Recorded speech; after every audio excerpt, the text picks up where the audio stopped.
everyone, and welcome to the 21st PvP Live podcast. I'm your host, Jason Mackaw, along with PvP Live staff members Eldacar and Aridn, and of course, PvP veteran and YouTube extraordinaire, Bigmoran. How is everyone doing today? And everyone has their mic muted. Oh, I'm doing great. That mic mute, man. Why do you make us do it? That mic mute, I know. Good. Eldacar, how you doing today, buddy? I'm doing great. Just coming off a long weekend of doing almost nothing but playing Heroes of the Storm. Yeah, I mean that's. I mean, you said you were up till like 6 a.m. yesterday. Yeah, playing? dude. I just got on a roll with some great games playing Uther, and I just could not stop, just over and over. I mean, they're quick 20-minute matches, so right. It's like, just one more. Right. It'll be 20 minutes.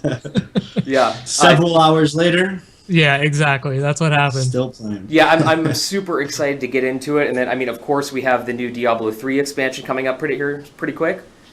That's Tuesday? I'm guessing it's released. Yeah. I don't even know. Well, I mean, there's going to be like a midnight release tomorrow night, so you can effectively start playing in like, I think it's like couple hours. 30 hours. Yeah, 30 real hours soon. from now, roughly. Real soon. Aridn, your camera is frozen apparently. I have no idea what's going on with that. He's just you have like the meanest look on your still. face. I'm not moving at all. I'm talking, throwing my voice. Wow, So, that's Ice blocked. that is really impressive, actually. I've been practicing. Aridn, how you doing, bud? Pretty good. Is my camera still frozen? How's chat doing? How are you guys doing? That's a great question. Chat, How is anybody? chat doing? Yeah, I want to know. I see some subs there. We got a new sub button. Yeah. New icons, emotes. It's super exciting. Moran, thank you so much for coming on. We've been trying to get you on for the past month or so, and we've had some scheduling conflicts and such. But yeah, thank you for coming on. And how you doing? I'm doing pretty good. I just had my spring break. I was supposed to catch up on some schoolwork, but I played some WoW, so Nice. Everything's good there. Excellent. Well, I think we're gonna. Method 22 is doing just Kappa. I'm doing just Kappa. Let's jump right in to talk about Armageddon last weekend, right? We had our first PvP Live, had our first 3v3 Arena Invitational Tournament this past weekend. And I think it went amazing. Azael and VHel commentating, which can we say anything more about those guys? Like, honestly, they are the best in the business. Man, pros. They did fantastic. I mean, oh my God, like I couldn't thank them enough for being there on set with us. And I mean, just the amount of knowledge that they have, the amount of energy. I mean, Azael, oh my God, in that, I mean, we're going to be talking about some of the matches coming up here, but I mean, in the grand finals, the energy that was going on in that studio when Azael was commentating that first grand finals match, oh my gosh, I almost had to plug my ears. I mean, it was pretty impressive. But we had, 8 teams competed for a $10,000 prize pool. We had Swifty and Chinglish on set with us, and then of course Brian Holinka and Kim Fan from Blizzard Entertainment. We did a phone interview with them. And yeah, I mean it was super exciting, and I just so much work went into preparing that whole tournament, and I think it paid off. I mean kind of jumping right into this, Jeff. I will say real quick, Yeah. as awesome as it was, it's such a relief that it's over. I mean, like literally, it felt like hundreds and hundreds of hours went into preparing for that, and just getting it done was such a. It was awesome, man. Yeah. Glad I mean, it all worked out. The first time we do anything, of course, everything's going to be really stressful. But yeah, I mean, we put a lot of time into it, and I can't thank. Who do I even begin to thank? I mean, all the PvP Live staff members that were working on it. Blizzard helped us out a ton. Blizzard, Twitch, they were huge supports for us. So yeah, I mean, it was amazing. Eldacar, you worked behind the scenes. You were down here in Texas with us, and you basically set up our whole IT department for the tournament. You set up the computers, which I can't speak more about the computer setups that you built for us. They're quite top of the line. Eldacar, why don't you give a little behind the scenes look what was going on back there? Okay, well, I did design all of the systems, not just the IT systems, but the production systems, all the schematics, all that stuff. We had some top of the line gaming computers for our commentators to use, and then we had a TriCaster 410 for all the production and stuff, and then we had a top of the line encoding server to send it all out to Twitch. I'm not going to bore everybody with all the technical details, but it was really cool to see it all come together and get it all working. Yeah. Yeah, I mean, it was, like I said, a ton of work went into it. Danny, Aridn, I mean, you spent multiple hours kind of like talent wrangling, right? You kind of I was cracking the whip. I was the one. Yeah. I was the slave driver. I got all the players together, let people know when they were playing, who was up next, tell them you have to go now, things like that. It was fun though. Yeah. I mean, how did it go? Was that an easy job? I couldn't imagine it was.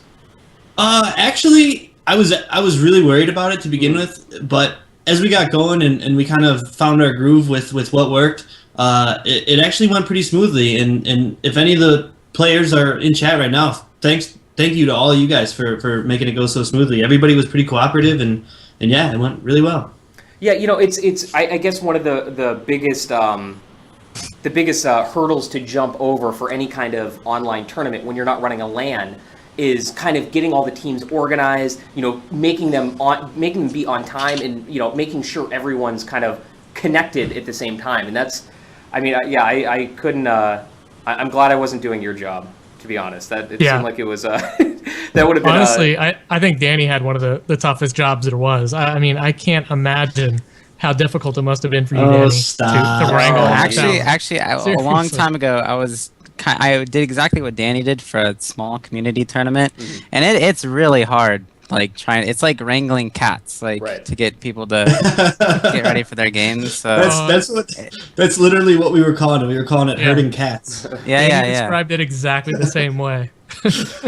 Moran, obviously, you weren't down here or anything, but I'm sure you watched the whole tournament. What were your initial thoughts on everything, just the whole setup, the set, how everything went, the commentators? What'd you think? I liked the tournament. I thought the funniest thing was that Azael and Vihel looked very similar. But yeah, the tournament was pretty interesting to watch. Actually my favorite games to watch, surprisingly, were the ones on Friday. So before the tournament even started, there was a lot of weird comp variety there, and weird kind of fringe comps, I thought. But yeah, the tournament was interesting to watch for sure.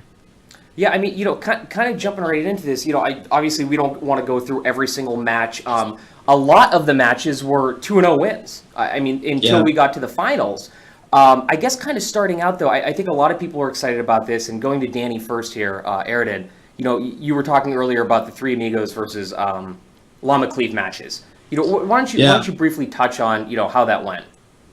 I thought they were really good matches. Obviously, spoiler alert, maybe if anybody hasn't watched them yet, Three Amigos came out on top and eventually won the whole tournament. But I honestly thought that was one of the best, most exciting matchups to watch. Just the pace of it was really fast. Both teams played really well, and yeah, there's really not much else I could say about it other than it was just some of my favorite matches to watch. Yeah, definitely. That warrior mage monk. Yeah, go on.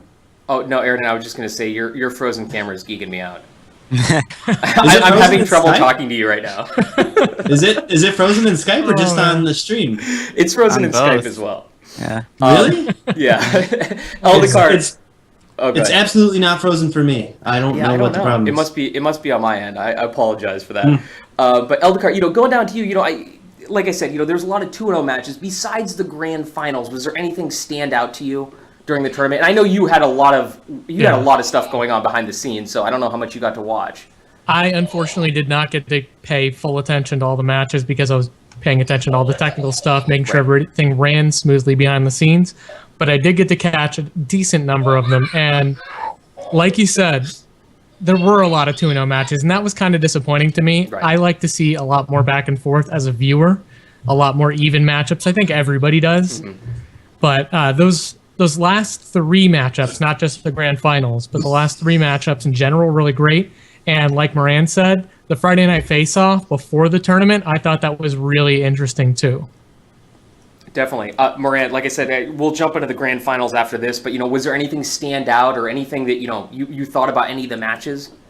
Yeah, the match that Danny was talking about earlier, the Three Amigos versus Llama Cleave. And the showcasters kind of touched on this a bit, but there was a strat adjustment from Three Amigos in the middle of the first game, and they were definitely getting beat like the early game in that series. And they adjusted their strat. Instead of going warrior, they're trying to get kills on warrior. They changed it up to trying to get kills on mage, and that strat adjustment, in my opinion, like won them that series specifically. Oh, that game and that series specifically. So I thought that was pretty cool to watch. Well, Moran, you've basically competed. I think we were talking earlier. You've at least played against or played with basically every single team in this tournament. I mean, do you have any insight on any of the teams or any of the comps and specifically?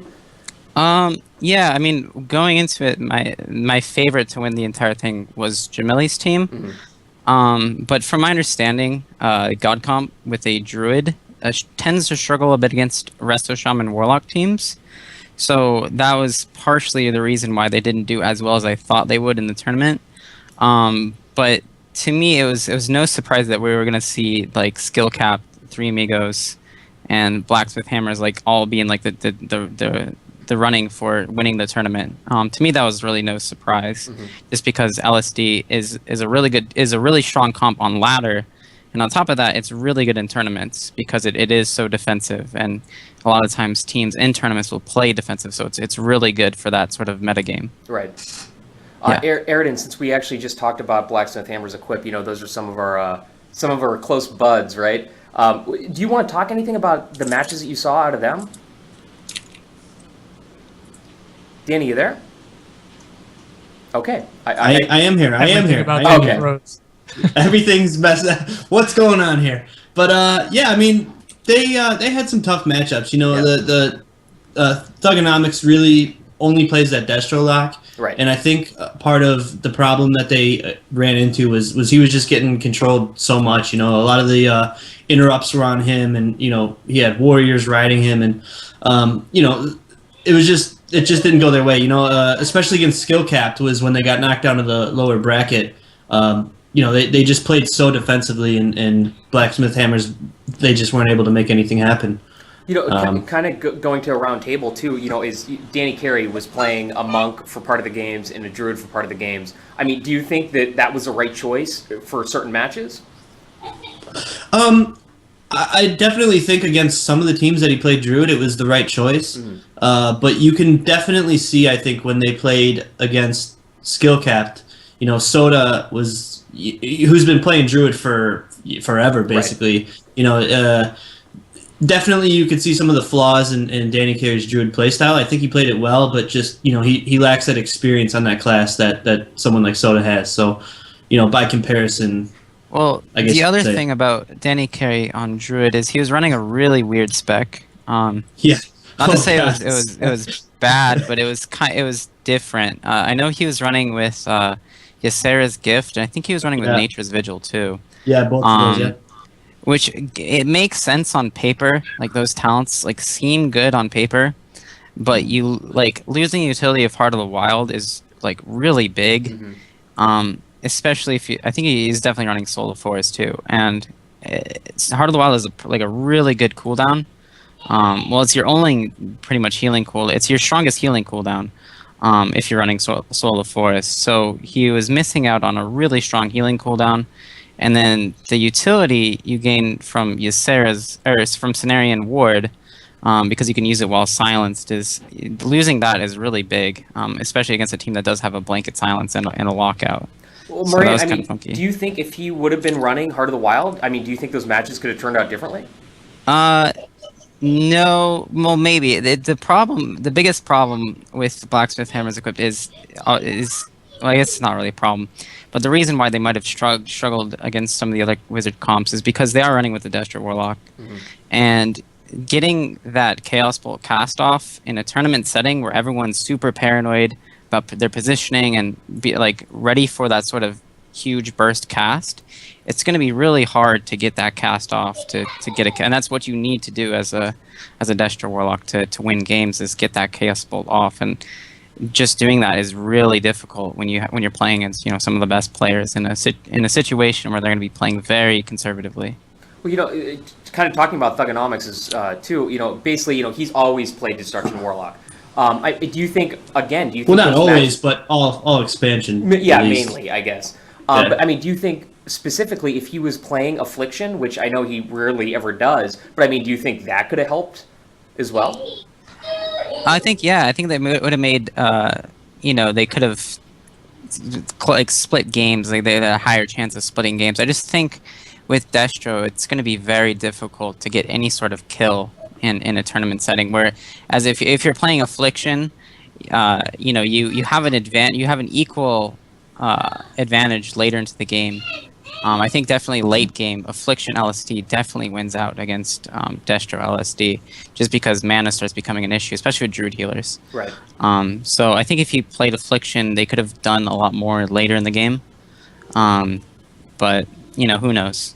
Well, and as Affliction, it's much easier to get that pressure out because with instant soul swap and things like that, you're still doing significant damage. Whereas with Destruction, you are so reliant on that Chaos Bolt cast that every team just line of sights or interrupts or shuts down in some way.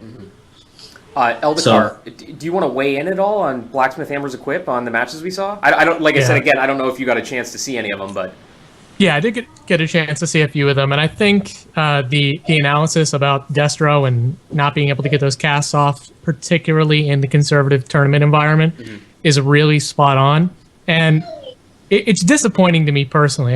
As a viewer and as a fan, I really, really like Blacksmith Hammer's Equip, not just on a personal level because I'm friends with them, but because they play unusual comps. Right. Danny Carey is known as being the Mistweaver monk healer, and not many people even try to do that. And Thug trying to play Destro in this tournament, it's just they do things that are outside the box, outside the norm, and I really would have liked to see them succeed with it. Right. But you can't blame tournament players for going with the strongest comps, going for what's proven to work. So I can't blame the other teams for choosing the comps and the specs that they did, but it would have been really, really nice to see an unusual comp win. Right. Yeah, that's more exciting. It adds excitement to the game too when they're not playing that. Like you said too. I think Danny, we've talked about this before. I believe Danny Carey was only playing a Druid for a couple months or so. Yeah, he's played it on and off a little bit, but. Pretty seriously, I would say like middle of last season is when he started, right? Pushing rating with it and trying to learn it as well as he could. But yeah, so not long at all, really. Let's talk about BR Cleave, the Brazilians, right? There was so much hype around them. They had all their support. Everyone was really excited to see them compete because that was actually one of the first Brazilian teams in any kind of World of Warcraft tournament. Aridn, going to you first. Do you want to talk about a little bit about BR Cleave and how they did?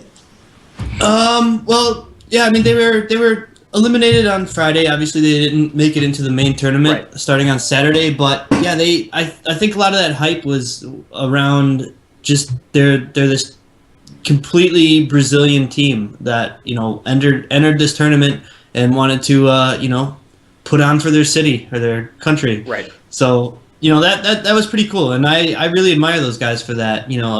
Obviously Rind is a really good Druid and probably could have played with anybody he wanted to, but he chose to go with his friends from Brazil, and yeah, huge props to those guys. They played well. It just didn't work out for them in the end. Yeah, Moran, have you ever played against Rind or anyone on BR? Yeah, I've played against that specific them running that comp specifically. And I play Rogue Mage Druid, and that's an especially scary comp to play against, just because if they catch my mage in hypothermia in between blocks, and they haven't popped Ascendance yet, it's so scary. So I just liked watching that comp specifically because it didn't have a mage or a warlock on it, so you're kind of guaranteed these really fast-paced games, which I definitely like to see. I guess let's kind of talk about the grand finals, right? Those were the most exciting matches. Obviously, Well, you know, the first match definitely was. Yeah. We'll start with the first match, but obviously, you know, there was a couple disconnects on Skill-Cap's team that we'll talk about a little bit later. But I mean, Eldacar, starting with you. I mean, that first match between Three Amigos and Skill-Cap. I mean, how intense was that? In that, it was what, 12 seconds until the 20-minute mark, right? It was something like that. It was less than 30 seconds until the game was going to time out. And that was easily the most intense arena match I have ever seen. Yeah. It's probably one of the most intense matches of any esport I've ever seen, for that matter. It was just, I mean, Sea-Doo was keeping his team up by like the skin of their teeth throughout pretty much the entire match. It looked like they were just barely holding on, right on the edge of the abyss. And somehow he just managed to keep them up through the entire game. And then they just turned it around and got that win right at the last second. It was just, I mean, you could not have scripted a more intense match. No, what more can you say about Sea-Doo, really? It blew my mind. I cannot believe how good Sea-Doo was in that game. Yeah, and like I said too, obviously Azael and Sea-Doo played on EG when they were still formed for World of Warcraft. But man, the commentating coming out of Azael during those last few seconds, I mean, it was really intense. And you know what Azael said, and Holinka actually tweeted at him and agreed with him, was, you know, he said that's the best tournament match they have ever seen in arena play. And I mean, can anyone disagree with that? Danny, going up to you, I mean, what's more to say about, you know, that first match of the series? You know, I don't agree by any I don't disagree by any means that it was an intense match, but you know, like you said, there was a disconnect. I think in that first game it was Chanimals who disconnected, and you know, both teams waited and you know, they started playing again after he got back in. But I think that actually contributed a lot to it. Up until right before the disconnect, I mean, it was a pretty back and forth Wizard Cleave type match, but. You know, he disconnected while dampening was still going on. It started to stack up more, and after he came back, that's when it really got intense. But yeah, I mean, credit to both healers, all the players in that game. I mean, it was definitely intense, and I think it was made more exciting by Azael's commentary. I mean, he was just, there's no scale to measure that, his intensity. Yeah. I mean, you really couldn't beat it. It was a good match. Yeah, definitely. Moran, going to you. You know, the first match of the Grand Final series between Three Amigos and Skill-Cap. What are your thoughts? I think it's obviously really impressive that CD was able to keep his team alive for so long, especially in the dampening versus an LSD. And kind of LSD has this kind of reputation for being the dampening comp. Like once you get into dampening against LSD, you're going to be struggling a lot just because they have a ton. Like you have the rot damage from the UA lock, and then obviously, you have the LA Shaman doing a ton of burst and a little bit of spread pressure too. So it is really impressive, and like props to Sea-Doo for keeping his team alive, because I know, I mean, from a healer point of view, when a game gets into dampening, especially like 20-minute dampening, and if it's against an LSD, like that's you're pitted against everything at that point. So that was really impressive that he was able to keep his team alive for that long. And you know what? I think it actually pushes Blizzard more in the direction of, they've been talking a lot recently, and I think we might get to this a little later in the show, but you know, they've been talking a lot about this kind of triage healing, which is exactly what Sea-Doo was doing in that situation.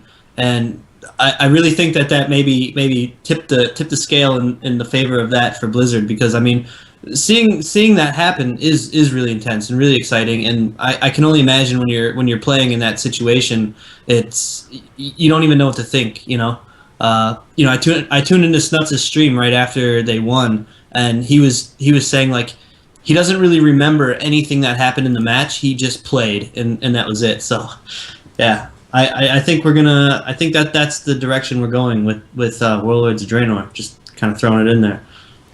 You know, kind of moving on to match 2 and 3 of the Grand Finals, right? I mean, we had some disconnect issues. And what was really interesting is, you know, something we talked about during the broadcast as well is, you know, the whole team Skill-Cap lives in the same house. And I think it was, did Talbadar disconnect first, or was it Chanimals? Chanimals disconnected the first game. The second game, I believe it was. Soda. Yeah, it was Soda the second game. Okay. Yeah. Yeah, it's really interesting, and I think we want to talk a little bit about this. Is what exactly happened? Because like we said, because they do live all in the same house, and DDoS or just connection issues in general.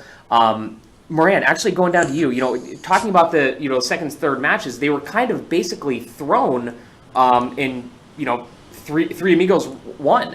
And I actually, before we go to you two, is something that we talked about earlier. Azael really talked about a lot was that the friendly amount of competition while you're waiting for someone to reconnect, it only goes so far. And you can't blame Three Amigos. I mean, I would have done the same thing, right? I mean, your $10,000 is on the line in the grand finals. You got to end those matches, right?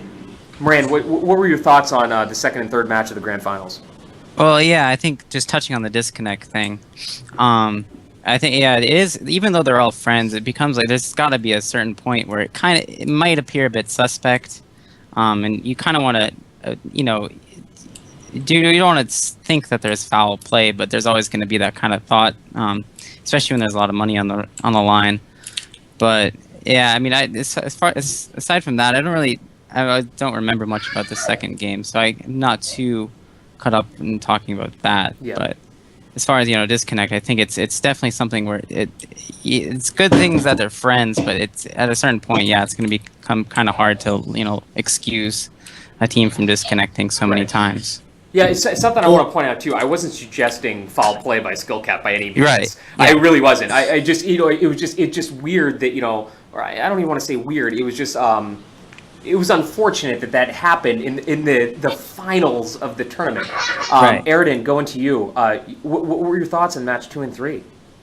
Well, actually, I talked to the whole team after match 2 with the disconnect, and although it appeared that it was just Soda that was disconnected, Talbadar actually told me that all three of them were affected by it, just I guess in different capacities. But yeah, then there's word that Talbadar whispered Venruki and said just kill us or something. But yeah, even if that wasn't the case, you can't blame him. I mean, it was a disconnect in dampening, right? And the stronger dampening gets, it only favors that LSD more. So you kind of can't really take your chances in that situation, which Three Amigos didn't.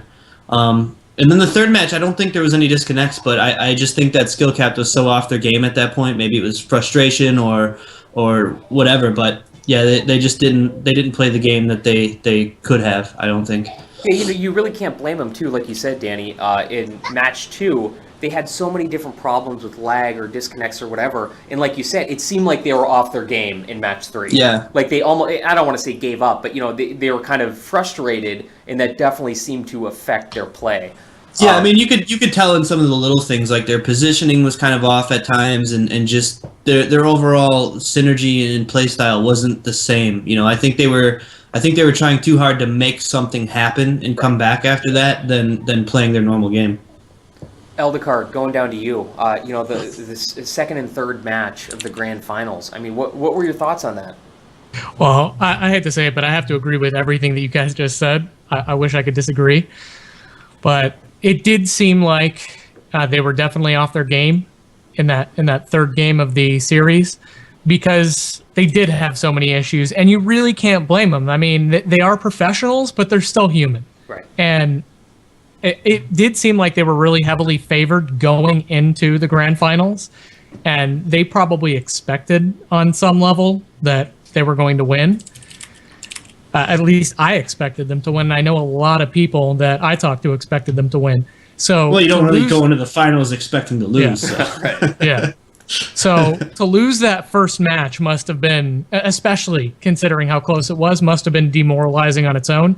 And then to have those issues compounded with the disconnects in game 2, I cannot see anybody possibly being on top of their game going into game 3 after that kind of those issues and that kind of a demoralizing loss. But they played their hearts out, and I think they did a phenomenal job. And I was really happy to see those two teams in the grand finals to begin with. I mean, those were far and away the best matches of the tournament, and you don't always see that in the grand finals of a tournament. You don't always have the best matches of the tournament in the grand finals. Sometimes they're somewhere else, but I feel like we lucked out by having those here. Absolutely. Kind of like you said too, Eldacar, touching on that is, it's when you have those issues with disconnects in that third game, that really has to affect your play. Because like I said, I mean, you're playing for a $10,000 prize pool, right? And knowing that it could possibly happen again in that third match, you're not going to be playing top of your game. At least I wouldn't be, especially at that level of play. I mean, that's got to be really tough. Eldacar, too, you know a lot about, I guess, DDoS protection and stuff like that. And we don't have to talk about this for a long time. But, it's something that, do you want to touch on, basic DDoS protection and, what are your thoughts on that? What can players do? Well, the biggest vulnerability that people have when it comes to DDoS, well, actually, I should probably backtrack here. DDoS is distributed denial of service. It's essentially when somebody overloads your internet connection with useless junk and makes it difficult for you to continue communicating with whatever you're trying to communicate with, whether it's your team over Skype or World of Warcraft. So the biggest vulnerability is when you give out your IP address knowingly or unknowingly, that allows people to target you for these kinds of attacks. So your best protection is just not giving out your IP address. The number one vulnerability that people have exploited to get players' IP addresses is Skype, because Skype gives out your IP address pretty much to anybody that wants it, that knows your username. They don't even have to be on your friends list in some cases to ping you and get that IP address from you. So there's settings in Skype that you can enable. I don't remember them specifically off the top of my head, but the biggest thing that you can do is running Skype through a proxy. And there's plenty of instructions online for how to do that. Maybe I can write up a quick article on PvP Live. But if you run your Skype through a proxy, it makes it much more difficult for people to get your IP address and target you for an attack. There's still other ways that they can do it, but just doing that one thing will be a huge step in the right direction. Then, of course, don't visit sub-spec websites. Don't install random stuff on your computer. Right. That kind of stuff. Yeah, it's actually, if you want to play competitive in this game, I definitely recommend having a proxy, because there are some people who do kind of nasty things like that. And I don't know, there's a lot of guides you can find online. I guess Eldacar is going to write one too, but tons of proxy services. I don't know if I'm allowed to plug this, but I know there's one called proxy.net. So if you just do a Google search, you can find certain proxy websites. Yeah, I mean, until Eldacar actually writes that article, I mean, it's basic Googling. I mean, right? You can Google, how to protect from DDoS on Google, right? And I mean, a bunch of articles will come up. There's tons of guides already out there on how to do it, and it's really not that challenging when you read through them. Most of the guides are step by step. Before we get on to, well, actually, we're still going to talk about Armageddon, but I just want to remind everyone, go to pvp-live.com, bookmark the site, follow us on Twitter. You can actually sub now to us on Twitch. We got some fun icons or some emotes, and I'm sure someone can spam them right now in the chat. But this in something I want to specify as well. This is only Armageddon. The past weekend was only the first of many tournaments that we're going to be holding. There's a lot more to come, and we're not only going to be holding tournaments for World of Warcraft, but is Heroes and Heroes of the Storm and Hearthstone as well. So stay tuned for more announcements on that. Moran, we were actually talking earlier, and it's interesting that it seems like every winning team in high-level tournament play has a warlock or mage on the team, right? And do you want to go into a little more details about why do you think that is?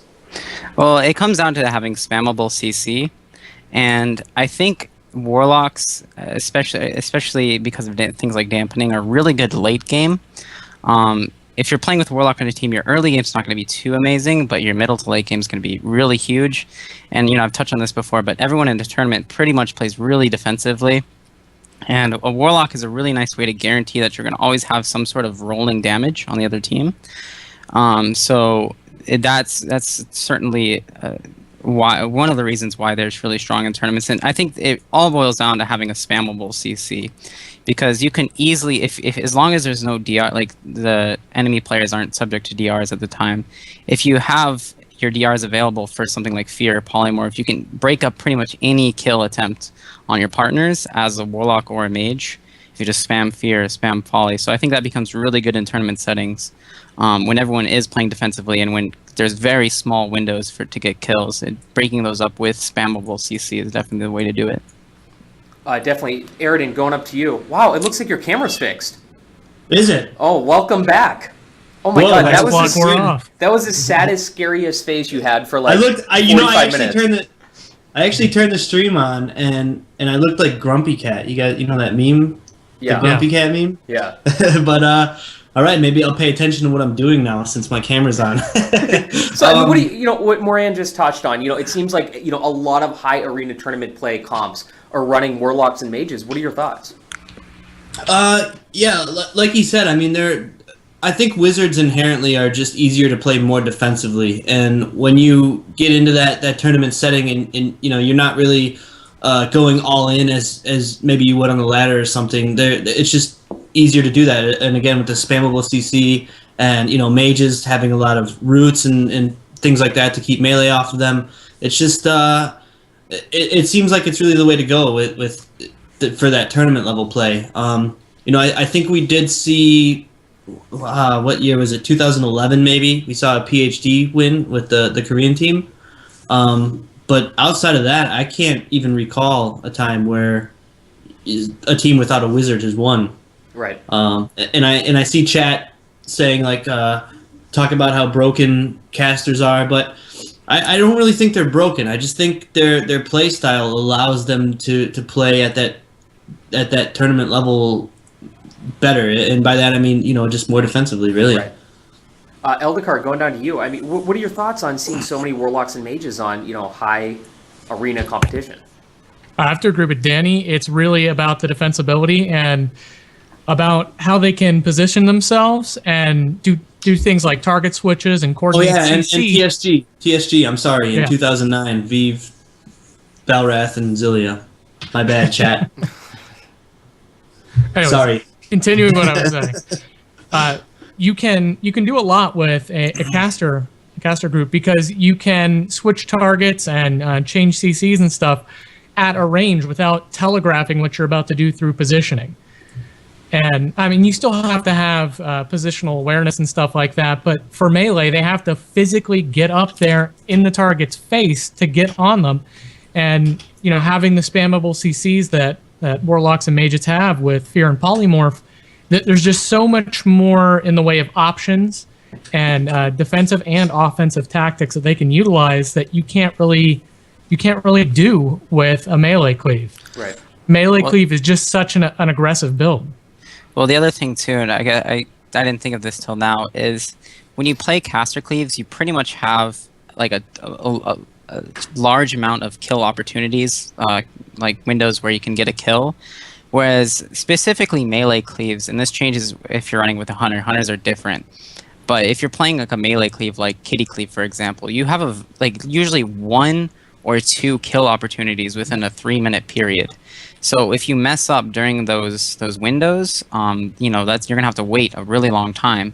Whereas if you're playing a caster cleave, those windows come up more frequently because you have shorter burst cooldowns. Mm-hmm. It'll be interesting to see how this changes, if it changes at all, with all the changes to CC and removal of cooldowns and abilities. We could see at least a partial shift in the dynamics here, but just given the nature of range and casters, like Danny said, I think this may just be inherent to Arena, the map style in general, and the way the classes are built. Right.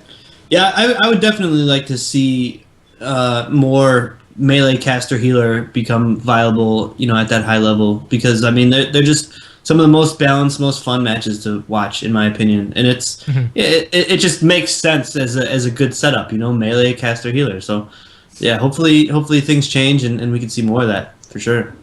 Definitely. Real quick, I see a bunch of people in chat asking where JD, the King of Scotland, is. Unfortunately, he couldn't make this podcast today, but he is definitely still a member of the PvP Live podcast, and he'll certainly be back next week. Kind of wrapping up the topic of Armageddon. What's the future hold for World of Warcraft as an esport? And I know that's a really broad question, but Aridn, I can see you winding up right now. So I'm going to go to you first to kind of talk about this. I mean, to put it really bluntly, everything I've seen so far come out of Blizzard, whether it's in a blue post, a Twitter response, anything like that, it just shows that we're heading in the right direction.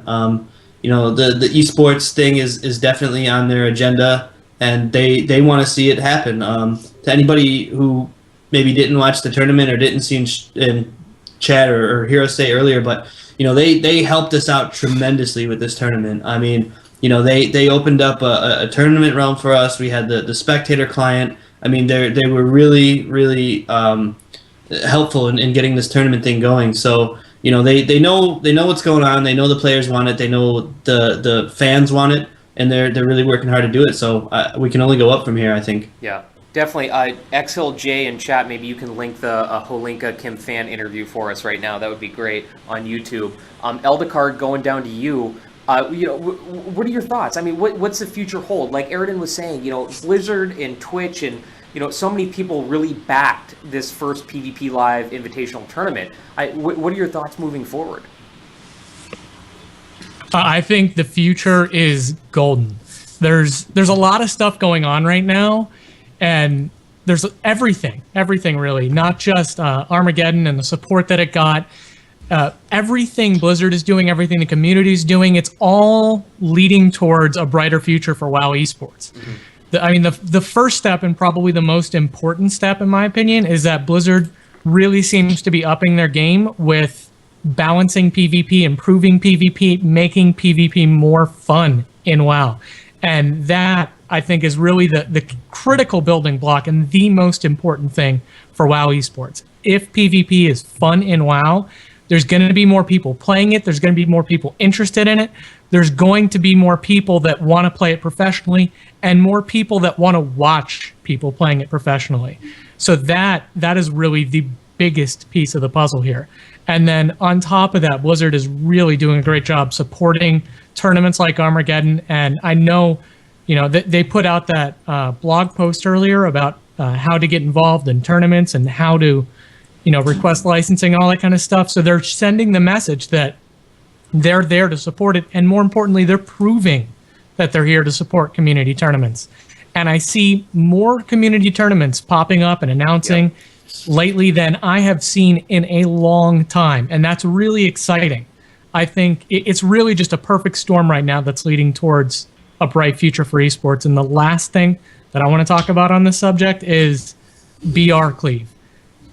The idea of a team that's representing a specific region seemed to gain so much traction with fans of the tournament. It was really incredible. And I don't know why we don't have more teams that are doing something like that. You look at major sports outside of esports, almost every sport represents a specific region, a specific geographic region, a specific group of people. And while there are fan bases around esports teams, you don't really see that in esports for some reason. And, you know, not every player from every esports team is going to be from the same area. I get that. But not every player from, you know, on a professional sports team, not every player on the Dallas Cowboys is from Dallas. It doesn't really matter. But I think if we saw more teams representing specific geographical regions, or, you know, representing some specific subgroup of people so that people have something to rally behind, I think that would help promote esports a lot too. Jeff, I just want to say I loved everything you just said. I hope we can take this as like a YouTube clip and like throw it out there, because I mean that's exactly, you know, what our goal is live entertainment and PvP Live, is to, you know, get, you know, make this legitimate esport. That's what we've been trying to do. And I'm so happy that you said that. Moran, going to you from a player's perspective, you know, what do you think the future holds for WoW as an esport? I think right now is a really good time for WoW to get into esports, specifically because streaming is the paradigm right now for gaming. And before, when WoW was on the MLG circuit, streaming was it didn't have the popularity that it does right now. Back then, a lot of people streamed on Xfire, but Xfire streams didn't get that many viewers compared to the amount of viewership they get today.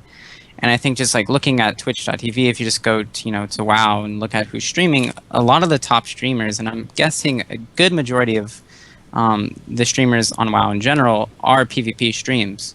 So you already kind of have a venue to kind of expand into esports because of this new kind of this paradigm that we've been seeing the past 2 years, in the shift from kind of videos on YouTube to streaming on websites.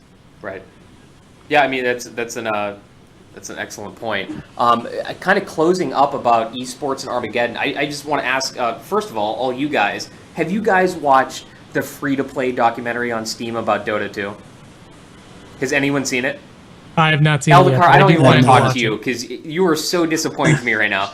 You've been trying to get me to play Dota for so long, and you haven't watched, in my opinion, the best documentary on esports that will ever, I don't want to say ever be made, but up until now, it is amazing. Amazingly well done. You know I'm a huge fan of Dota. I've been playing Dota actively for like 10 years.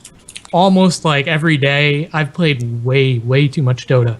But Heroes of the Storm came along at the same time that documentary came out, and it has just crushed all of my other free time interests. I will just say this. Everything got put on the back burner. Except for everyone out there, after this podcast is over, please go to Steam and download. It's free. It's called Free to Play. It's about esports and not even so much about Dota. It's about the personalities in a personal sense. I mean, this is something, honestly, this is what I've told a bunch of people is, this is something that I could tell my parents to watch, to get a good understanding of what esports is, because it's not just about the game, it's about the personal experience and what esports is. It's amazingly well done. I mean, it's professionally shot, the interviews, I mean, and they have a ton of famous people, NBA players. Jeremy Ling is on there, is one of the interviewers, and he's in it a bunch, but I was quite the plug there, man. I know.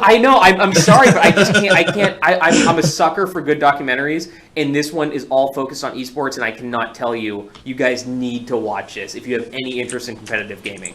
But anyways, that's the end. You're right, Aridn. That was too much of a plug. Yeah, we have nothing to do with Valve or Dota, but honestly, from my personal opinion, everyone needs to watch it. Really. Moving on to the next topic, Moran, you kind of brought up about kind of, I guess I don't want to say a bug, but there's something going on with MMR in RBGs. You said earlier that you lost 20 rating with one loss and went down, you think, about 100 MMR. What's going on here?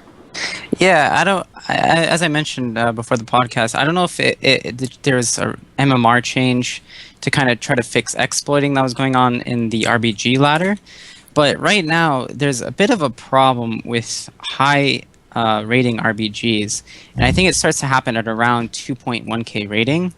To basically what's happening is if you queue at about this MMR, about 2.1 or like 2k MMR, you're going to be playing teams that all the players on their teams have 2300 plus personal rating, but the MMR on that enemy team will only be like 2150. Which doesn't really make any sense mathematically. You'd think that there'd kind of be like, it'd be much closer than that. Like, say it's a 2300 team, you'd at least expect them to have like 2250 MMR. So the problem with this is it's really hard at a certain point in RBG ratings to gain rating. And this morning I was queuing at around 2050 MMR, which is pretty high for RBGs. And I think we went 4-0. So I was gaining like 4 to 7 points per game, and I crept up to around 2170, but then we took a loss to a 2k team, the 2k MMR team that had all 2200 plus players on it, and that one loss threw my progress back like a ton. So there's this weird sort of I guess disparity between matchmaking ratings in RBGs and the personal ratings of the teams that are associated with the matchmaking, and it makes it really hard to gain rating at a certain point. So I don't know what the deal with that is, but it's actually fixed. That's news to me, and actually that makes me feel a little bit better about being stuck at like 1960 right now. So. Eldacar, going to you, I know you've been exclusively playing Heroes over the past couple of weeks, but I mean, what are your thoughts on this kind of like MMR bug, or what's going on exactly? I I have no idea what's going on. My best guess is that they implemented some kind of system to limit win trading or something like that, and something's gone awry behind the scenes. So hopefully it's being reported by enough players and they have enough data to look into it and see if it's an actual issue or if it's just, some kind of isolated incident. Who knows? Yeah, it's gonna it would make sense that it would be something to combat the win trading or foul play, what have you, but it does make it really tough for legitimate players, so it kind of has its flaws. So maybe it's unintended. Who knows? Yeah. Really, I doubt that behavior like what Moran experienced is intended. I mean, how could it be? That's a really punishing and unfun system. Yeah, I mean, hopefully, like I said, I mean, Moran, you just brought this to our attention today, so I haven't had any time to research or anything, but I'm guessing on the official, Blizzard forums or WoW forums, for that matter, I'm sure there's some kind of talk going on, so I'm glad you brought it to our attention because I wasn't aware of it personally. But yeah, I'm sure it's something minor and hopefully it'll be fixed soon, really. Kind of moving on to the next topic. And this has been a kind of a heated debate right now on Twitter, especially, level 90 boosts in PvP, right? And how hard it is to gear, a boosted 90, basically. This kind of ties into our last topic and kind of a big topic, I guess. Aridn, I just starting with you first. I mean, what do you? First of all, let me ask you this: have you boosted a level 90? Have you purchased the expansion and boosted a 90? I have purchased the expansion. I have not boosted a 90 yet because I know that so many things are going to be changing in Warlords that maybe whatever I boost, I won't want to play. So I'm waiting at least for beta to see kind of what happens, and maybe classes will change and something will become more fun than it is now. Who knows? So, but I'm holding my boost. But you just want to play flavor of the month is what you want to play.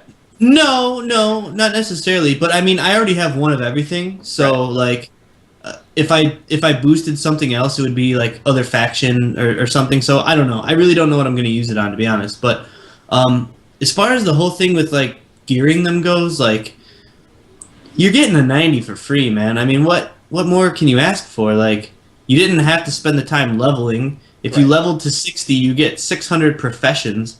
Like, you can gear a character in less time than it takes to level. So I really don't see the problem with it. I guess the other topic is too, and random battlegrounds, for instance, right? Because you're going to have a flood of new players rolling in with new classes with, kind of crap gear, right? Rolling in there, and that's going to affect if you play random battlegrounds, which I'm actually a big fan. I know we mainly talk about RBGs and Arena, but I'm a huge fan of random battlegrounds, and that affects your teammates' play. So I mean, I guess that's kind of something that I wanted to touch on as well.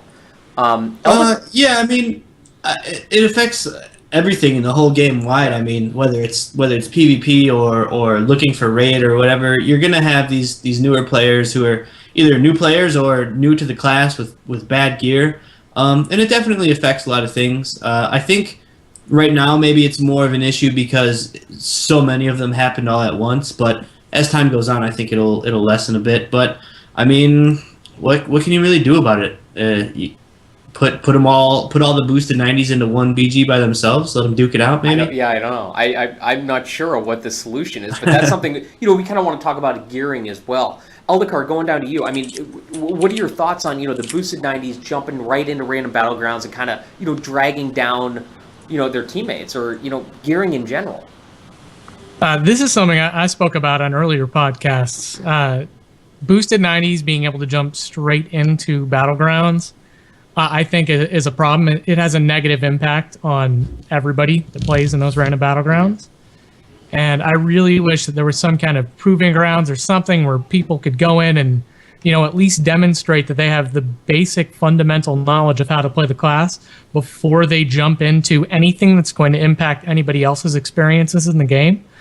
I mean, it's great to give people options, and I know I love Battlegrounds, and I'm sure other people do too, and I understand the desire to get in there and play them after you have a new hero and you want to try it out. But you affect more than just your own gameplay in random battlegrounds, as well as dungeons and raids and anything else where you're participating with other people. So I think having that slight barrier to entry would be a good thing. It's unfortunate that it's not there, but I think it is coming though in the expansion. Well, the expansion is really what the boost to level 90 was designed for. And things are going to operate differently in Warlords of Draenor. Right now, the max level is 90, so people can boost and get straight in. But once Warlords of Draenor comes out in the mid, people are going to have to level up from 90 to 100. They're going to be going through Warlords of Draenor gear. There's going to effectively be that gear reset that happens at the beginning of every expansion. So it's going to be a different environment. I don't think it'll be anywhere near as much of an issue once Warlords of Draenor launches. Definitely. Well, I mean, something else to... Oh, actually, I want to point... I hope I didn't miss any other subs, but Chinglish actually just subbed to the channel. Thank you very much. Something we need to point out is, there could be people possibly jumping into random battlegrounds that have never had a 90 before. I mean, because there's no requirement to get this boost. So, I mean, they might, and something we've talked about a million times before on the podcast is, the basic mechanics of Warsong Gulch and Arathi Basin. Some people don't understand, so that's something else. Moran, what are your thoughts on, gearing for basically these new boosted 90s? Well, I think what's kind of funny is a lot of people are circumventing the whole honor grinding through battlegrounds by actually doing it through dungeons and converting the justice to honor, which I think is kind of funny. It's actually, in most cases, it's quicker, especially if you're Horde. The honor per hour you get that way is a lot quicker than queuing random battlegrounds, simply because queue times are so long for Horde, and the games tend to be pretty long. And I think most BG's Horde loses.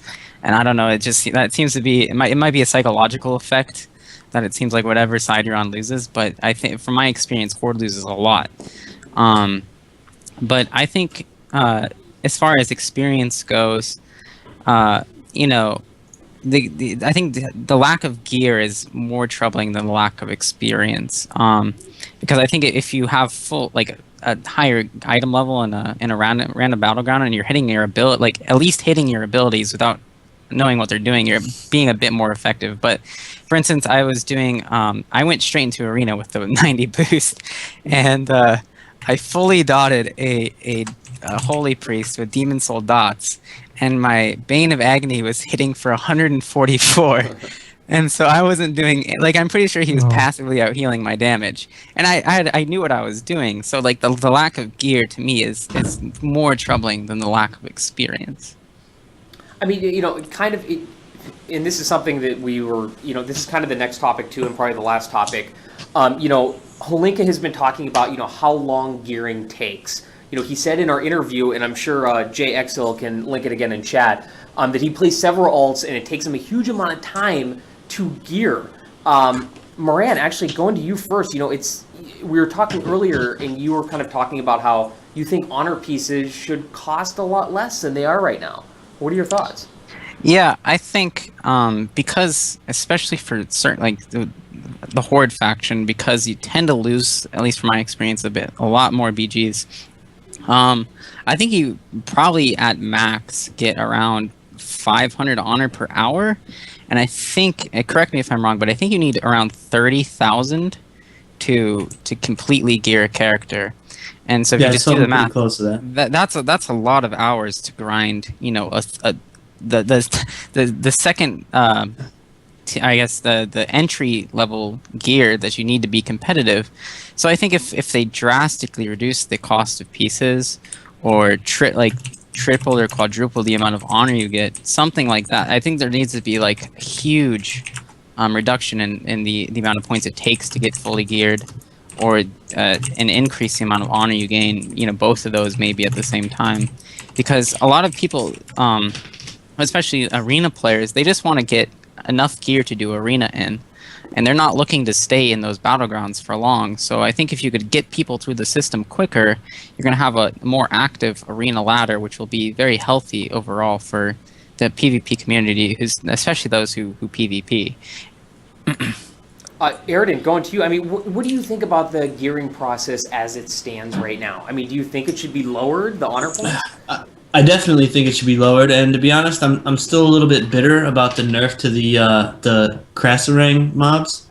I love doing that, gearing a tune in 3 or 4 hours, but yeah, I would agree that it should be significantly lowered, the amount of time it takes to gear out a character, because I mean we're talking, entry level gear here. So, you're not gonna take somebody's spot in a heroic Siege of Orgrimmar because you have full honor gear. I mean, that's never gonna happen. You're probably not gonna outperform anybody in looking for raid gear or whatever.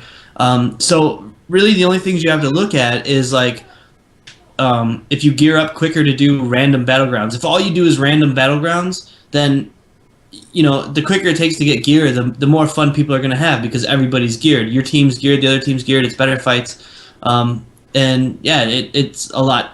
If it's your main, your alt, whatever, you're getting in arena quicker. RBGs. Overall, I just think it works out better. A lot of people throughout the past few years, especially since Wrath, have said like, epics are just handed out for free now. But I mean, it's kind of a design, the way the game's designed. You kind of got to go from epic to epic or whatever. But let me see, where am I trying to go with this? Basically, like, don't look at the color of the letters on the gear. Like, right. You just need the gear, and it needs to be much quicker than it is now. Eldacar, going down to you. I mean, what do you think about the gearing process right now in PvP? I mean, do you think it should be lowered, the amount of points to get different gear? I think there's a lot of factors that go into this. Right now, with the way the game currently works, I would say absolutely you need to make gearing up, particularly to get that initial honor set, much faster, because people need to get to that point where they have a reasonable shot of doing something productive and having fun in Battlegrounds much quicker than they currently can.